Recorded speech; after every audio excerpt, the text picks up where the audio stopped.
Olá, eu sou Manuel Neto, ilustrador, animador e diretor criativo, e a seguir eu vou mostrar para vocês os principais atalhos do After Effects.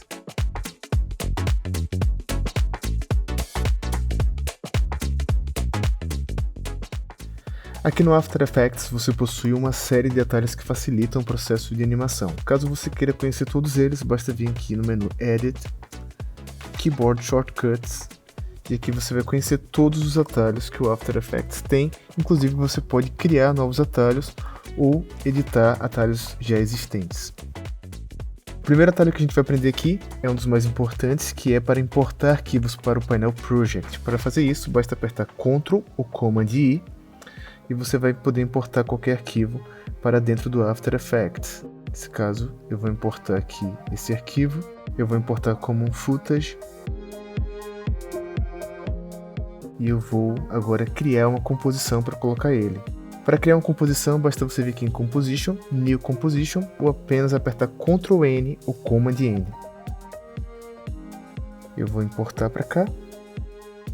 E agora eu vou editar aqui o tamanho dessa composição. Para eu editar o tamanho da composição, basta apertar Ctrl K ou Command K. E vou mudar aqui para 1080 para 1080. A gente já adaptou aqui o tamanho do render para o tamanho do meu arquivo. Agora eu vou criar um texto aqui. E o atalho para criação de texto é Ctrl Alt Shift T ou Command Alt Shift T. E aqui a gente já aparece uma camada de texto. Eu vou mudar aqui. Eu vou escrever aqui text. Eu vou escalar ele aqui e vou mudar a cor. Um outro atalho também muito importante para o workflow dentro do After Effects é selecionar todas as camadas. Para fazer isso, basta selecionar o Command ou Ctrl mais A e você seleciona todas as camadas. E para você desselecionar, basta você apertar a tecla F2 e você desseleciona. E por fim, para renderizar, basta você clicar Command ou Ctrl M e você abre aqui o painel Render Queue.